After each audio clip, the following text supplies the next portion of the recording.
Sebelum melanjutkan, jangan lupa subscribe dulu, terima kasih. Bab 453, Upacara Pengorbanan Dewa Binatang.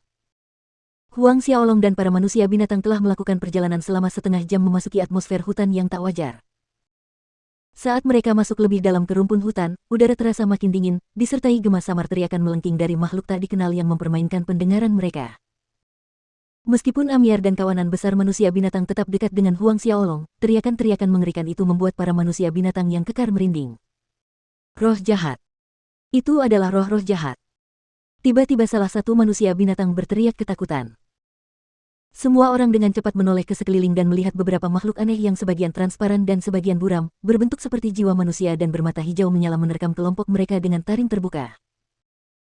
Tepat ketika Amiar dan para bismen hendak menyerang dengan panik, Huang Xiaolong sudah selangkah lebih maju dari mereka, dengan lambaian pergelangan tangannya, api terang berkelebat lewat, dan dalam sekejap, roh-roh mengerikan itu terbakar menjadi gumpalan kabut. Para manusia binatang tercengang menyaksikan pemandangan ini. Roh-roh pengembara itu sulit dibunuh, karena tidak memiliki tubuh sejati yang terbuat dari daging dan darah, roh-roh itu tidak takut pada pedang atau pisau.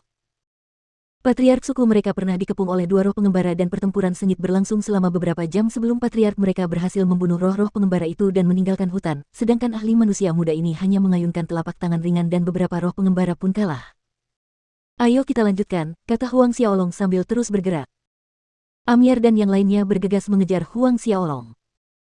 Beberapa saat kemudian, mereka bertemu dengan sekelompok roh pengembara lainnya, dan kali ini tindakan Huang Xiaolong bahkan lebih berlebihan, atau kurang bertindak. Dia bahkan tidak mengangkat tangannya, hanya dengan satu tatapan, roh pengembara yang menerjang itu terbakar di udara, meninggalkan sekelompok kecil kabut. Setengah hari kemudian, saat mereka berhasil keluar dari hutan jiwa yang berkeliaran, cara Amiar dan para bismen lainnya memandang Huang Xiaolong berubah dengan cara yang menggemparkan. Jika sebelumnya mereka hanya kagum, sekarang mereka menunjukkan rasa hormat yang membara, menunjukkan rasa hormat yang sangat besar kepada Huang Xiaolong. 1 jam kemudian, rombongan sampai di kota 100 harimau.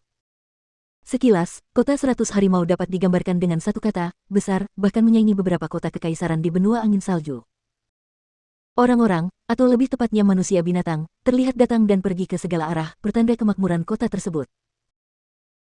Namun, kelompok besar Huang Xiaolong mengundang tatapan aneh dari sekeliling, tidak setiap hari para bismen melihat manusia mungil berjalan di depan sekelompok beberapa ratus bismen yang menunjukkan rasa hormat.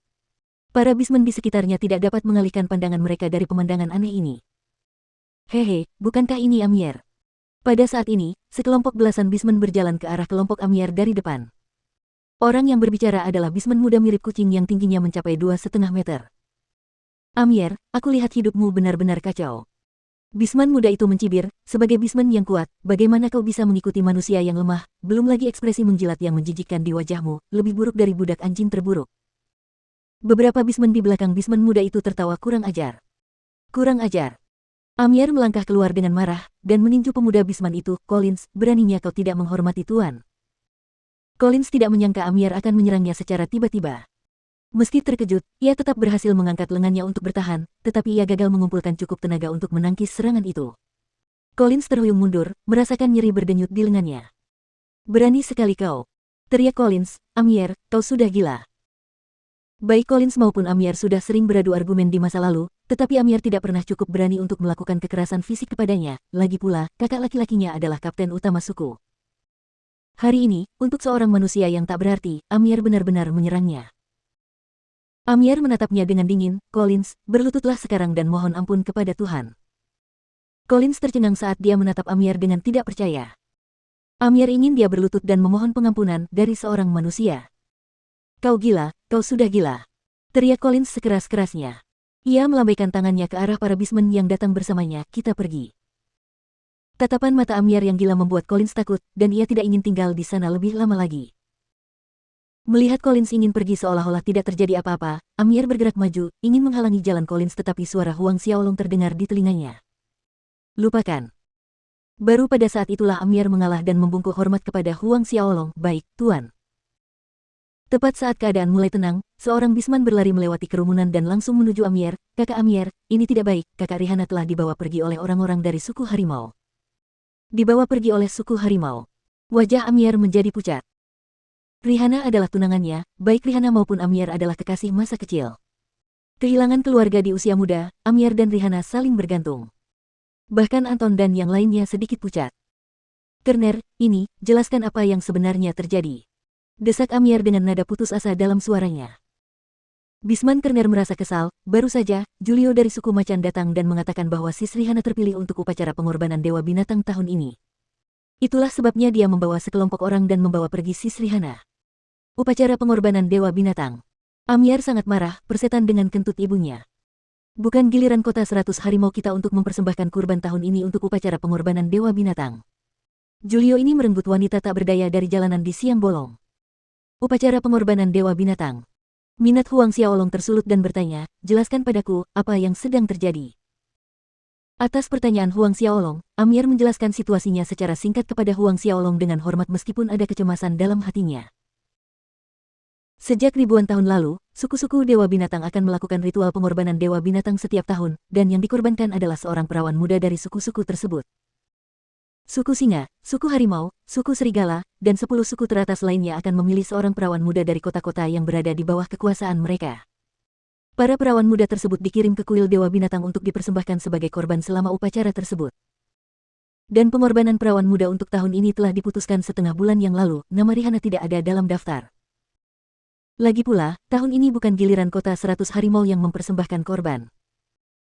Nah, Julio dari suku Macan ini yang mengambil Rihana jelas karena dia menginginkan Rihana karena kecantikannya, masalah menjadi tumbal itu tidak lain hanyalah alasan. Julio tidak asing dengan tindakan tercela semacam ini, banyak sekali wanita muda baik yang ternoda di tangan Julio setiap tahun. Masalahnya, Julio ini adalah keturunan murni dari suku harimau, ayahnya adalah kapten utama pengawal kota 100 harimau. Rakyat jelata yang tidak berdaya seperti mereka hanya bisa bertahan. "Tuan, tolong selamatkan Rihana." Tiba-tiba, Amir menoleh ke Huang Xiaolong, berlutut memohon, "Selama Tuan bisa menyelamatkan Rihana, Amir bersedia melakukan apapun yang diperintahkan Tuan. Tuan, tolong selamatkan Rihana." Amir tidak punya cara lain dan menaruh harapannya pada Huang Xiaolong. Dia menyadari betul, dengan mengandalkan kekuatannya sendiri, dia tidak punya kesempatan untuk menyelamatkan tunangannya. Menyaksikan Amir, Anton dan para bismen dari tim yang sama semuanya berlutut, permohonan mereka terlihat jelas meskipun tidak ada kata-kata yang terucap. "Kalian semua berdiri dan bicara." Huang Xiaolong sudah memutuskan dalam hatinya. Pimpin jalan. Tentu saja, Amir bukanlah alasan utama dia memutuskan untuk ikut campur dalam masalah ini. Setelah mendapat janji bantuan dari Huang Xiaolong, Amir bersujud berkali-kali sebagai tanda terima kasih sebelum melompat berdiri dan menuntun Huang Xiaolong ke kediaman Julio. Di sebuah kompleks perumahan besar di sisi utara kota 100 harimau, mengenakan jaket katun, Julio yang jantan menatap Rihana yang diikat dengan nafsu yang tak terselubung. Tali kasar dan ketat yang mengikat Rihana juga menonjolkan lekuk tubuhnya, puncak-puncak dadanya yang menonjol tampak seperti akan keluar dari jahitannya, membangkitkan reaksi dari kejantanan Julio. Julio perlahan mendekati Rihana hingga jaraknya hanya beberapa inci dari wajahnya. Tangannya terangkat, mencubit wajah Rihana agar tetap pada tempatnya sementara senyum jahat merayapi wajahnya. "Wajahmu tidak buruk." Mengendus aroma tubuhnya, aroma seorang perawan benar-benar memikat. Wajah Rihana yang lembut memerah karena marah. "Julio, beraninya kau memanfaatkan ritual pengorbanan Dewa Binatang untuk merampas wanita dari jalanan. Akan tiba saatnya Dewa Binatang Agung akan menghukummu." Julio tertawa mendengar perkataan Rihana, "Di kota 100 harimau ini, aku, Julio, adalah Dewa Binatang. Karena kau sangat menyukai hukuman, maka aku akan menghukummu di tempat tidur sekarang juga." Setelah itu, ia menggendong Rihana dan menuju ke tempat tidur besar di dalam ruang dalam.